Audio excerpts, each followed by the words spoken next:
The soft hum of the air conditioning in my office was a stark contrast to the storm of thoughts swirling in my mind. I'm Anna, a 28-year-old lawyer. My life now is a far cry from the turmoil of my childhood, a past I kept locked away, even from those closest to me. The serenity of my office was shattered by the ringing of my phone. The display showed an unknown number, yet something about it felt ominously familiar. With a hesitant hand, I answered. Anna speaking, I said, my voice a blend of professionalism and caution. Anna, it's your father, came the voice, laced with a nervousness that did nothing to calm my rising apprehension. A chill ran through me. It had been over a decade since I last heard that voice, a voice that once meant safety and love but had become a symbol of betrayal and pain. Why are you calling me? I asked, my words sharp, cutting through the silence that followed his introduction. I'm in trouble, Anna. Financially.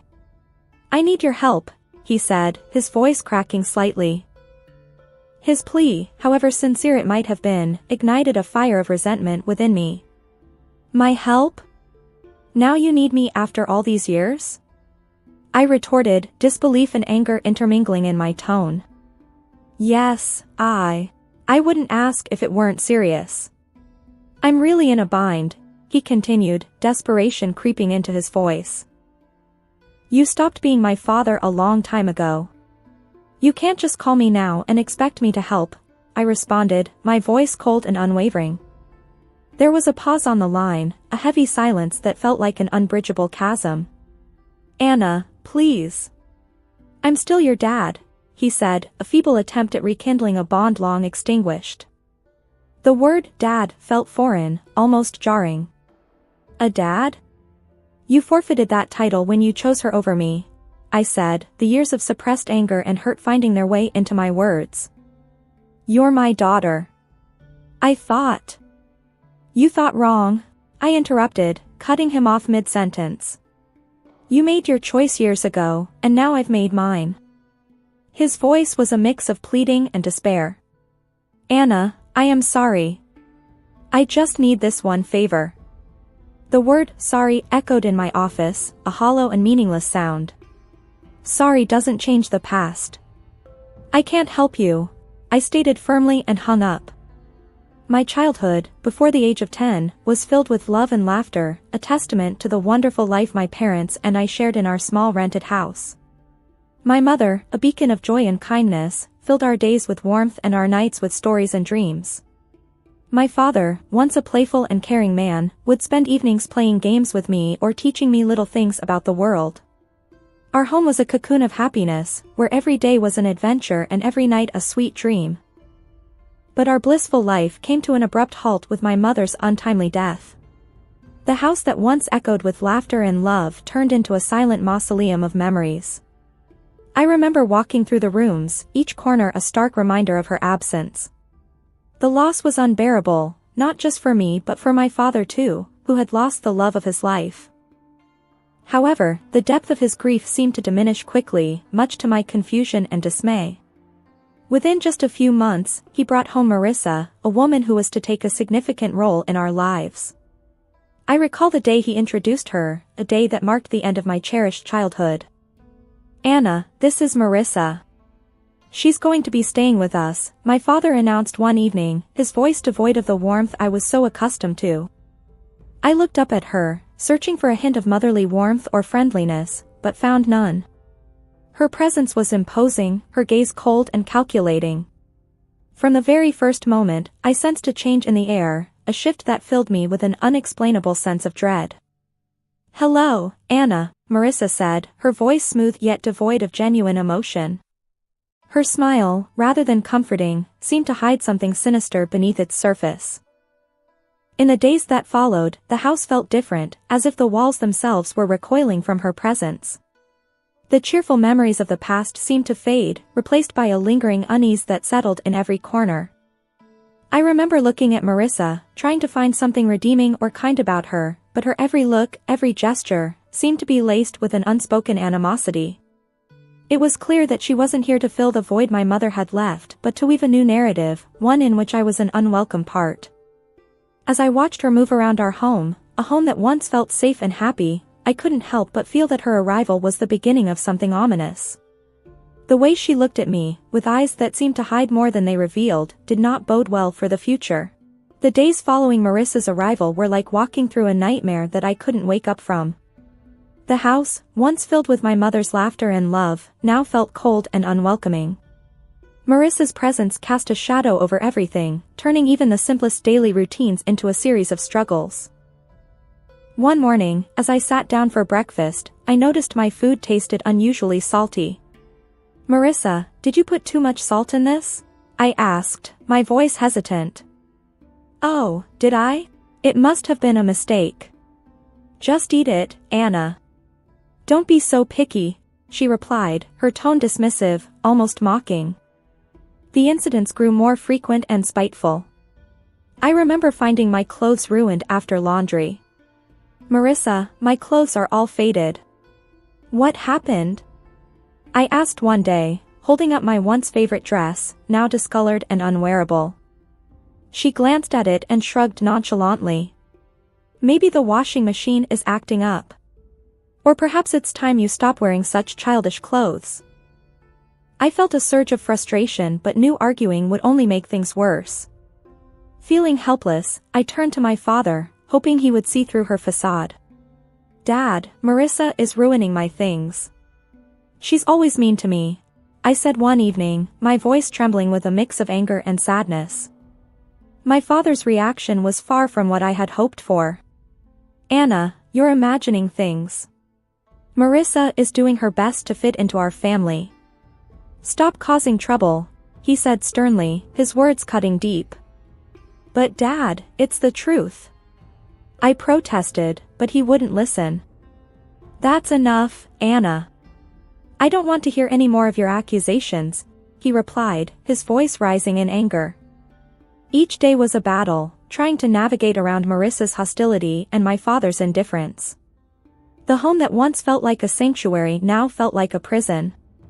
I started spending more time in my room, trying to escape the constant tension that hung in the air. Living in that house of horrors, I felt alone and misunderstood. The safety and happiness that once filled those walls were replaced by fear and anxiety.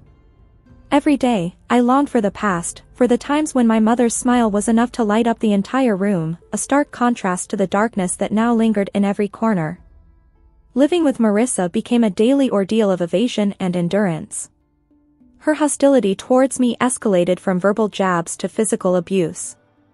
It started subtly, a pinch on my arm or a twist on my stomach, always in places easily concealed under my clothes. The pain was sharp, a cruel reminder of my helplessness in her presence. I developed strategies to avoid her, constantly alert to her whereabouts in the house. I would take long routes to my room or wait until she was occupied before I moved around.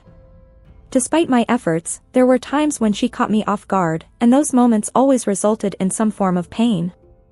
One day, while I was quietly reading in the living room, Marissa walked in and, for no apparent reason, pinched my arm hard, her nails digging into my skin. I winced in pain but bit back any cry of protest.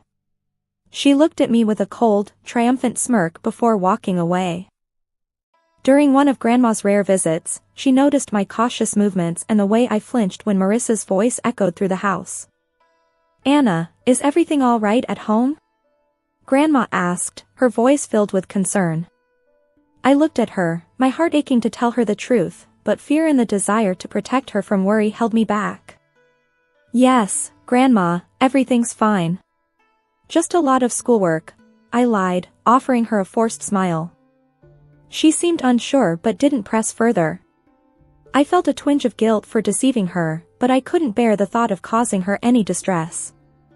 That evening, as Grandma left, I saw Marissa watching from the window, her expression one of satisfaction. It was as if she relished the fact that she had control over me, that she could hurt me and get away with it. Her triumphant look was a clear message that she was the one in power, and I was just a helpless player in her twisted game. I retreated to my room, feeling trapped in a cycle of abuse and silence. The physical pain from Marissa's pinches and twists was bearable compared to the emotional turmoil I felt. School was my sanctuary, a place where I could briefly escape the misery of my home life. But even there, the shadows of my struggles at home began to seep through. My teacher, Mrs. Thompson, a kind-hearted woman who always encouraged her students, started to notice changes in me. One day, as I was handing in my homework, she gently grabbed my wrist, her eyes drawn to the bruises on my arm. "Anna, what happened here?" "These look like bruises," she said, her voice laced with concern. I quickly pulled my arm back, covering the bruises with my sleeve. "It's nothing, Mrs. Thompson. I fell while playing," I lied, avoiding her gaze. Mrs. Thompson didn't look convinced. "Anna, if there is something wrong, or if someone is hurting you, you can tell me. It's important to speak out," she urged, her eyes searching mine for the truth. I wanted to confide in her, to tell her everything about Marissa and how I lived in constant fear, but the words wouldn't come. Instead, I forced a smile.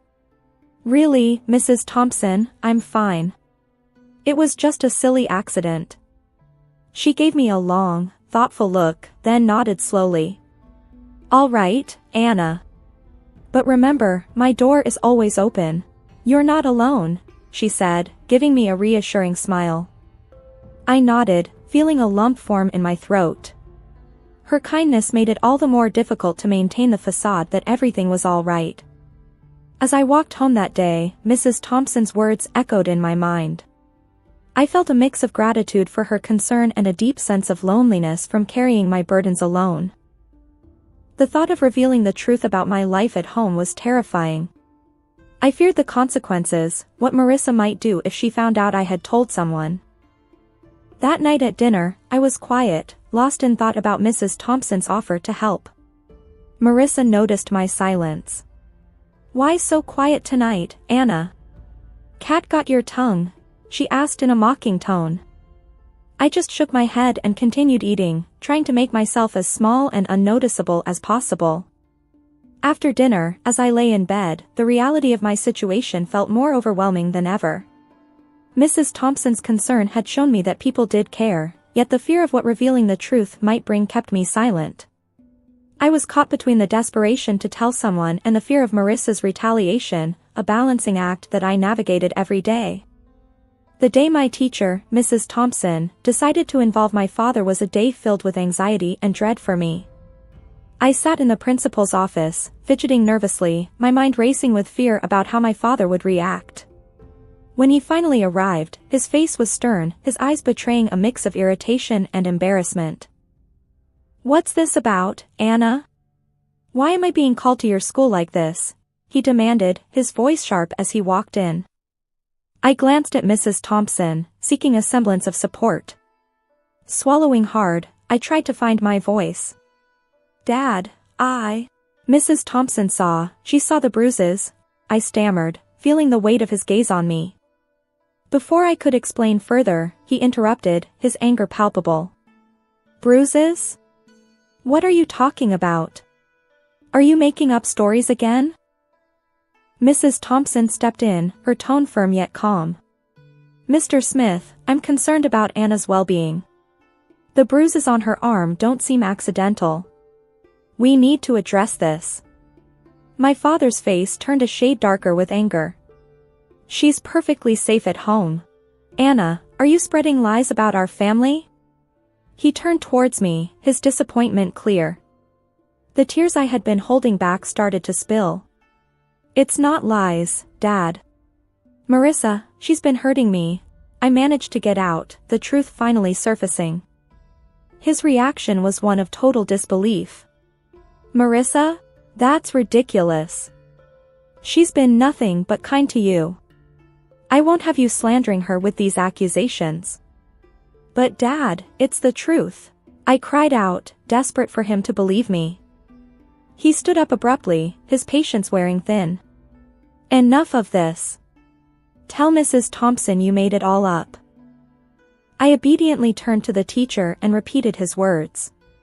She nodded back and didn't say anything. Upon reaching home, without another word, he locked me in my room. Through the door, I could hear Marissa's voice, dripping with false concern. "I told you she's just seeking attention," she said. I sat on my bed, feeling a profound sense of isolation and despair. The one person I thought I could always count on had turned his back on me. The walls of my room, which had once felt like my personal haven, now felt like the walls of a prison. I lay there, thinking about everything that had happened. The pain of the physical abuse was nothing compared to the emotional torment of being disbelieved and punished by my own father. It was a harsh realization that the person who was supposed to protect and love me unconditionally was now the source of my deepest pain. The days following my confinement in my room were some of the darkest I had ever experienced. Trapped and feeling utterly alone, I realized that my only hope lay in my grandmother, my father's mother. She was a kind and loving woman who had always shown me affection, but I had never dared to burden her with my troubles at home. One evening, when I was sure Marissa and my father were occupied, I mustered the courage to call my grandmother. My hands were shaking as I dialed her number. "Hello," her familiar, warm voice came through the phone. "Grandma, it's me, Anna," I said, trying to keep my voice steady. "Anna, my dear, how are you?" she asked, her tone filled with genuine care. Tears welled up in my eyes as I replied, "Grandma, I need help. Can I come and stay with you for a while?" There was a moment of silence on the other end. "What's wrong, Anna? Did something happen?" I took a deep breath, the words rushing out. "It's Marissa, she's been hurting me, and Dad won't believe me. I don't know what to do." I could hear the concern in her voice as she quickly responded, "Of course, my dear. You come right over. I'll take care of this." The next day, my grandmother arrived. She was a small woman, but her presence filled the room. She confronted my father with a strength that surprised me. "John, I'm taking Anna with me. She's not safe here," she declared firmly. My father, taken aback, tried to protest. "Mom, you can't just take her. She's my daughter." "Your daughter whom you failed to protect," she countered sharply. "I won't stand by and watch her suffer." Marissa tried to intervene. "She's just a child making up stories. You can't believe her over us." Grandma turned to Marissa, her eyes steely. "I know a scared child when I see one. Anna is coming with me, and if you try to stop me, I'll take this matter to the authorities." My father, realizing he was defeated, didn't put up any further resistance. As I gathered my things, I saw Marissa's expression change from defiant to defeated. Leaving the house with my grandmother, I felt a weight lift off my shoulders. For the first time in months, I felt safe. The car ride to Grandma's was quiet, but her presence was comforting. Once we arrived, she turned to me and said, "You're safe now, Anna. You don't have to worry anymore." In my grandmother's house, I found the love and security that had been missing in my life. It was a haven where I could heal and regain my strength. The contrast between her nurturing home and the coldness of my father's house was stark. For the first time in a long while, I felt like I could breathe again, free from the fear and anxiety that had plagued me. Years had passed since I left my father's house to live with my grandmother. Her home had been a sanctuary, a place of healing and love. But time, as it does, moved on, and with it brought another wave of change. My beloved grandmother passed away, leaving a void that seemed impossible to fill. At the funeral, my father and Marissa showed up, their faces a mix of feigned sorrow and poorly disguised eagerness. It was clear they were more interested in what they might gain from her passing than mourning her loss. After the funeral, as we gathered at my grandmother's house, Marissa wasted no time. "Well, Anna, I suppose you'll be finding a new place to live now. This house and everything in it belongs to your father now," she said, her voice tinged with a barely concealed glee. My father nodded in agreement, his eyes scanning the room as if already planning what to do with the house. I couldn't help but smile, a reaction that seemed to confuse them. "Actually, that's where you're wrong," I said, the confidence in my voice taking them by surprise. "What do you mean?" my father asked, his expression shifting to one of confusion. I took a deep breath, savoring the moment. "Grandma left a will. She bequeathed the house and a substantial amount of money to me," I explained, watching as their expressions changed from confusion to shock. But you're just a child. I'm your father. I should be in charge of any inheritance you receive.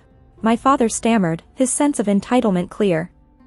Marissa chimed in, her voice shrill. Yes, until you come of age, your father will manage your property. Good prospects. Their reactions were almost amusing. You don't give a damn about me so much that you didn't even wish me a happy birthday. I turned 18 a month ago. I'm legally an adult now. I make my own decisions, I stated firmly, relishing the look of realization dawning on their faces. My father's expression turned from shock to anger, then to a sort of desperate pleading. Anna, you can't do this. We're your family. I looked at them, memories of my childhood flooding back. You stopped being my family a long time ago, I said, my voice steady. Marissa stepped forward, her tone now begging, at least let us stay in the house. We have nowhere else to go. We have not extended the lease of our house. I shook my head. This is my house now. You'll need to find somewhere else. As they left, the weight of years of pain and neglect seemed to lift off my shoulders. I stood in the house that was now mine, a house filled with memories of my grandmother's love, and felt a sense of closure. The echoes of the past my father's call stirred remained.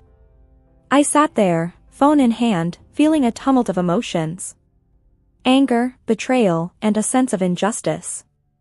But amid all that, there was also a sense of strength, a reminder of the resilience that had carried me through the darkest of times. I'm Anna Richardson, 28 years old, and up until recently, my life was a fairy tale. Or so I thought. The memory of my wedding day is still vivid in my mind. My family, although supportive, had reservations. Their biggest concern? Gregory Hartman, my husband, had been divorced once before, and his first marriage had barely lasted a year. Irreconcilable differences, they said. But I was in love, and love, I believed, could conquer all. My father's eyes were moist when he gave me away. Be happy, Anna, he whispered, his voice laced with unspoken worries. Gregory, she's in your hands now. Gregory had smiled, his confidence unwavering. I won't let you down, sir, he had promised. But promises are like glass, easily shattered. This morning, like every morning since our wedding, I woke up to find Gregory's side of the bed cold and empty. I used to wake up earlier to prepare breakfast and see him off to work with a kiss. Now the kisses had stopped, and so had the warm goodbyes. Gregory, breakfast is ready, I called out, forcing cheerfulness into my voice. Yeah, was all he grunted in response, not even glancing my way as he grabbed his coat and headed for the door. The difference was stark. Before marriage, Gregory was attentive, loving. Now he was like a stranger, a cold, distant figure occupying the same space, but sharing none of the warmth we once had. I tried to brush off the nagging feeling of unease. Maybe it's just the stress of his job, I told myself. But deep down, I knew something was fundamentally wrong. The turning point came today, in the most unexpected way. Gregory had left his phone on the kitchen table. Usually, I respected his privacy, but something compelled me to glance at the screen when it lit up with a new message. Thanks for last night. Can't wait to see you again. The sender's name was Claire. A wave of nausea hit me as I stared at the message, the room spinning around me. My heart pounded in my chest, a mix of anger, betrayal, and disbelief coursing through me. This was it. The moment everything came crashing down. The man I loved, the man I had married, was not who I thought he was. I felt a bitter laugh escape my lips. All those times I had defended him, believed in him, and he was betraying me. My family's concerns, my friends' subtle warnings, everything made sense now. I knew what I had to do. The thought of divorce had crossed my mind before, but I had pushed it away, hoping things would get better. But not anymore. I couldn't live a lie. As I stood there, lost in my thoughts, Gregory walked back in, having forgotten his phone. Our eyes met, and for a moment I saw a flicker of something in his eyes. Guilt, fear? It didn't matter. Anna, what's wrong? He asked, his voice tinged with concern that seemed so fake now. Nothing, I replied, my voice steady, just thinking about how things change. He didn't press further, simply grabbing his phone and leaving. But in that moment, I made up my mind. I would confront him, and I would free myself from this sham of a marriage. Little did Gregory know, he had just pushed me to the edge, and I was ready to push back. I sat at my desk, staring blankly at the computer screen. Work used to be a place of solace, a distraction from the growing troubles at home. But today it felt like a cage. My thoughts kept drifting back to Gregory, to that message from Claire, and to the love that once felt so real. It was here, in this very office, where I had first met Gregory Hartman. He was charming, confident, and his laughter was infectious. I remember how he would always find an excuse to pass by my desk, how our coffee breaks became frequent and longer. Back then, I was just Anna, an employee in my father's company, not the CEO's daughter. When Gregory found out about my family, I saw a flicker of surprise in his eyes, but he quickly masked it with a smile. "You're full of surprises, Anna," he had said. That moment made me believe he loved me for me, not for my background. But now, as I reflected on our past, I couldn't help but wonder if I had been naive. The Gregory I knew before our marriage was caring, attentive, and always put me first. The Gregory I lived with now was a stranger. "Anna, you okay?" My colleague Sarah peered at me with concern. "Just a bit distracted," I replied, forcing a smile. I tried to focus on my work, but my mind was in turmoil. Gregory's change was gradual but undeniable. He started coming home late, often missing dinner. Our conversations dwindled to monosyllables. His once warm embrace turned cold, and his kisses disappeared. But the worst part was his indifference. The way he would shrug off my attempts at conversation, the way he ignored my presence, it was like living with a ghost. "Anna, you've been different since you got married," Sarah had once commented. I brushed it off, not wanting to admit that my marriage was crumbling. Today, my denial was shattered. The evidence was there on Gregory's phone.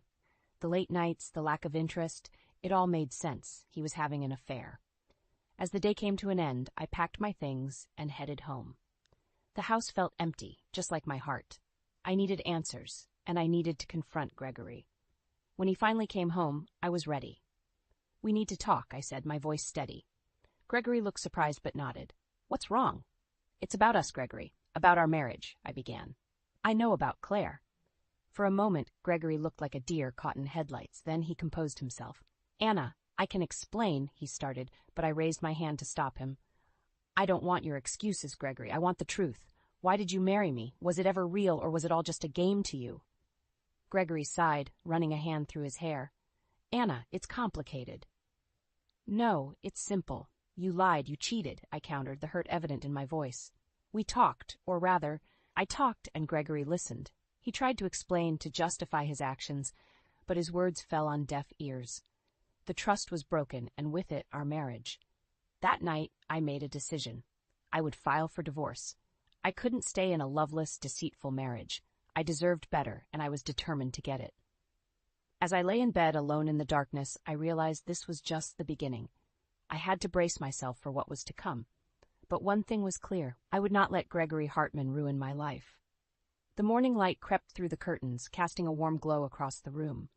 It was a stark contrast to the coldness that had settled in my heart. Today was the day I had decided to confront Gregory about everything. His infidelity, his indifference, the sham our marriage had become. I rehearsed what I would say, how I would say it. I needed him to understand the depth of my hurt, the betrayal I felt. But more than that, I needed closure. I needed to know why. As the day dragged on, my resolve only grew stronger. When Gregory finally came home, I was ready. I had prepared dinner, not as an act of reconciliation, but as a setting for our final conversation as husband and wife. "Gregory, we need to talk," I said firmly as we sat down. He looked up, a flicker of annoyance crossing his face. "What now, Anna?" "It's about us. About our marriage," I started, trying to keep my voice steady. "I know about your affair with Claire. I saw the messages." For a moment, Gregory was silent. Then he let out a heavy sigh. "Anna, it's not what you think." "Then what is it, Gregory? Enlighten me, because from where I'm standing, it looks like you've been lying to me since the day we got married." Gregory shifted uncomfortably. "It's complicated. You wouldn't understand." "Try me," I challenged, my voice rising slightly. Gregory looked at me, his expression hardening. "Fine. You want the truth?" I was bored, Anna. Our marriage became a routine, and I needed something more. I felt as if I had been slapped. "So you decided to have an affair because you were bored?" Yes, I guess I did, he admitted, his voice void of remorse. The pain in my chest was almost physical. And what about our vows? What about everything we promised each other? Gregory shrugged. Things change, Anna. People change. I stared at him, my vision blurring with tears. This was not the man I married. This was someone else, someone cold and unrecognizable. You know what, Gregory? I can't do this anymore. I can't be with someone who has so little regard for me, for our marriage. I want a divorce. Gregory's expression didn't change. If that's what you want. It was said with such indifference it stung more than any argument could. I had hoped for some sign of the man I once loved, some indication that he cared. But there was nothing. That night I lay awake, staring at the ceiling. The reality of what had transpired sunk in. I was going to be alone, divorced at 28. But amidst the fear and uncertainty, there was also a sense of relief. I was finally freeing myself from a loveless marriage. The next few weeks were a blur of paperwork and legal consultations. I moved back into my old room at my parents' house, seeking comfort in the familiarity of my childhood home. My father was supportive, though I could see the worry in his eyes. You'll get through this, Anna, he assured me. You're stronger than you think. And deep down, I knew he was right. This was not the end of my story, it was just a new beginning. A beginning where I could find myself again, away from the shadows of a marriage that was never meant to be. As I signed the last of the divorce papers, I felt a weight lift off my shoulders. It was over. I was free. And for the first time in a long time, I felt hope for the future. The world outside seemed to carry on as usual, but for me, everything had changed. The finality of signing those divorce papers marked the end of a chapter in my life. A chapter filled with love turned sour, dreams turned to dust. In the weeks that followed, I found myself oscillating between relief and bouts of sadness. I had been so sure that Gregory was my forever, but now I was starting to rebuild my life without him. Despite the hurt, a part of me yearned for closure. I needed to understand why Gregory did what he did. Why he chose to betray our vows, our love. I needed answers, not for him, but for myself. Driven by this need, I decided to hire a private investigator. It was a drastic step, but the truth was worth it. The PI I hired was a seasoned professional, and within days, he had gathered enough evidence to paint a clear picture of Gregory's infidelity. The report was detailed, complete with timestamps and photographs. It showed Gregory and Claire, his co-worker, together at various locations, their body language unmistakably intimate. My heart ached as I looked at the images, but it also solidified my decision to leave him. Armed with this evidence, I confronted Gregory again. This time, there was no dinner, no pretense of civility. We met in a neutral location, a quiet park where the autumn leaves painted the ground in hues of orange and brown. Gregory, look at these, I said, handing him the folder of evidence. He flipped through it, his face unreadable. When he finally looked up, his eyes were cold. What do you want, Anna? I want you to admit it, I said, my voice firm. Admit that you cheated, that our marriage was a lie to you. Gregory sighed, closing the folder. Yes, I cheated, but our marriage wasn't a lie, Anna. I just needed more. His confession, though expected, still hurt. More? I gave you everything, Gregory. I loved you with all my heart. And I appreciated that, he said, almost too casually. But sometimes love isn't enough. His words cut deep, but they also brought clarity. This was who Gregory was, a man for whom love was a convenience, not a commitment. I hope one day you realize what you've lost, I said, standing up. Goodbye, Gregory. As I walked away, I felt a strange mix of sorrow and liberation. I had loved Gregory with all I had, but now I was ready to let go. The path ahead was uncertain, but it was mine to shape. In the days that followed, I dove into work, finding solace in the routine. My colleagues, sensing the change, offered support in their own ways. It was comforting to know I wasn't alone. One evening, as I was leaving the office, my phone rang. It was the private investigator.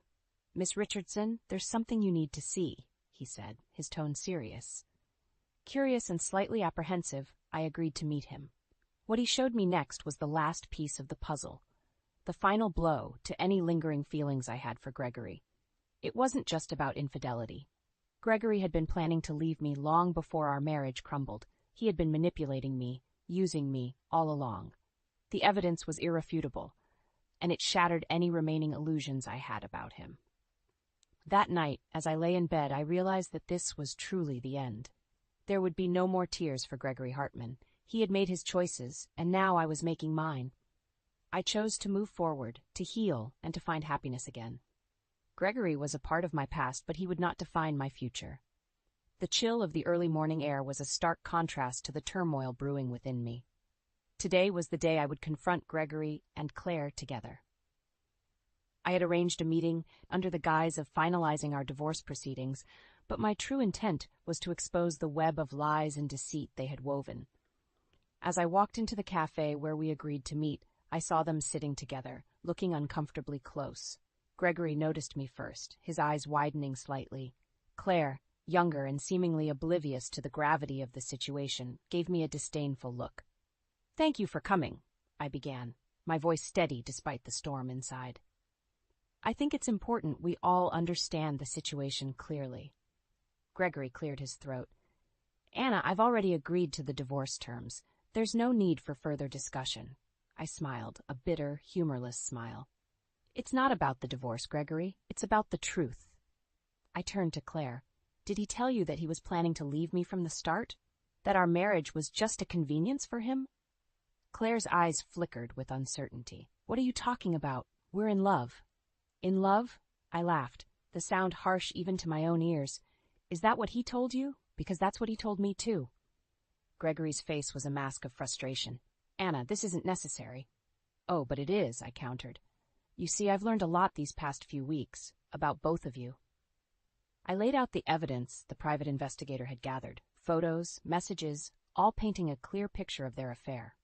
But more than that, the evidence showed how calculated Gregory had been, how he had used me, used his position at my father's company to further his own agenda. Claire's face paled as she looked through the evidence. This isn't what you told me, Gregory." Gregory was silent, his usual eloquence gone. He had been exposed, and he knew it. "You see, Claire, Gregory is a master at manipulation," I said, my voice cold. "He doesn't love, he uses people. And once he's done, he discards them." Claire looked between me and Gregory, her expression one of dawning realization and horror. "And you, Gregory," I turned to him, "you've lost everything. Your wife, your lover, your position at the company. Was it worth it?" Gregory's gaze was unfocused, his usual composure shattered. I didn't think." "That's right. You didn't think," I interrupted. "You didn't think about the consequences, about the people you hurt. But now, you have to live with those choices." With that, I stood up, my heart still aching, but my spirit unbroken. "Goodbye, Gregory. I hope one day you understand the damage you've done." As I walked out of the cafe, the morning sun broke through the clouds, casting a warm, golden light on the world. It was a new day, a new beginning, and for the first time in a long time I felt a sense of peace. Gregory and Claire's voices faded behind me, their words inconsequential. I was moving on, leaving the past and its pain behind.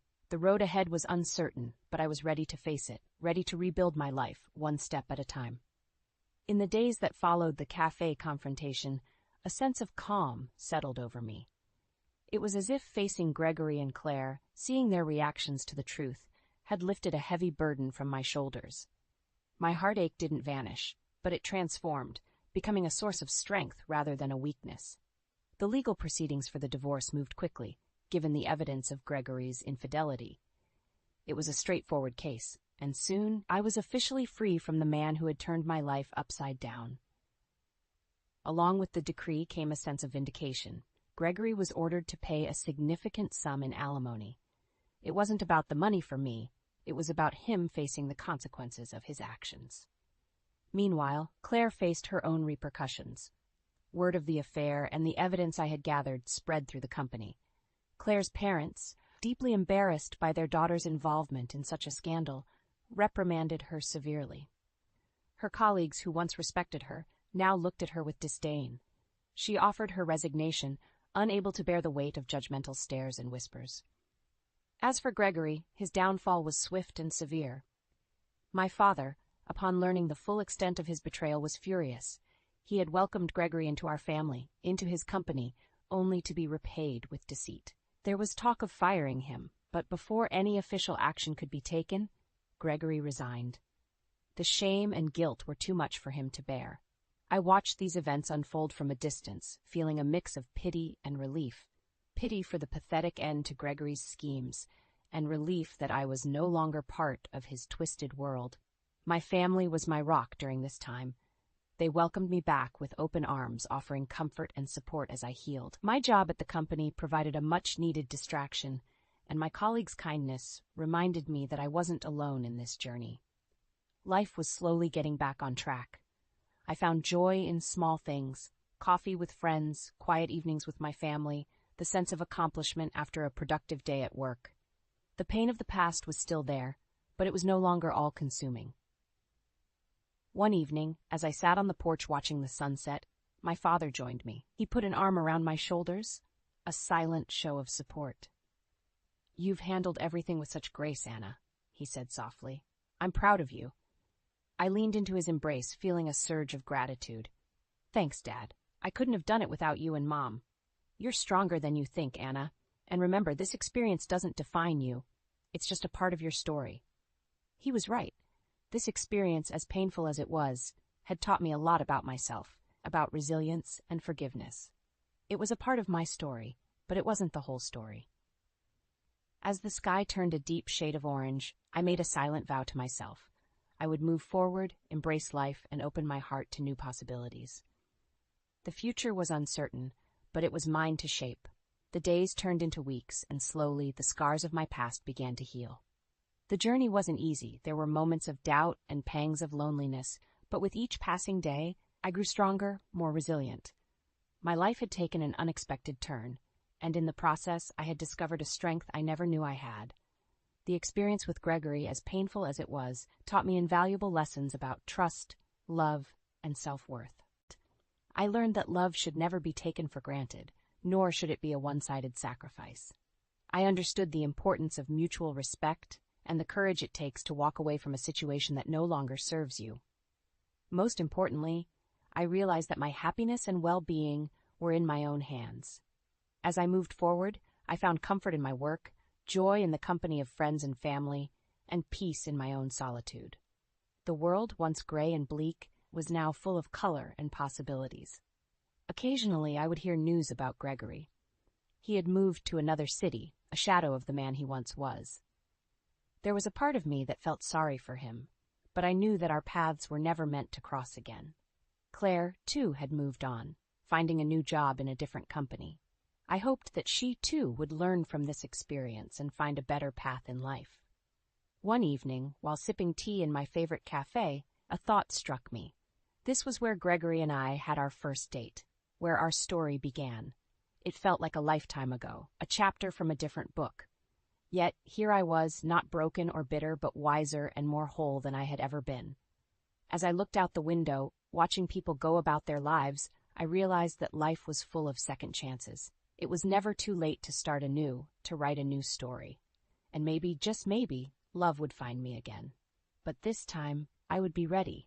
I would enter it with open eyes, a strong heart, and the wisdom gained from my past. The cafe door chimed, and a burst of laughter filled the room. Life was moving on, and so was I. With a smile, I turned my gaze back to the bustling street, my heart filled with hope for what the future might hold.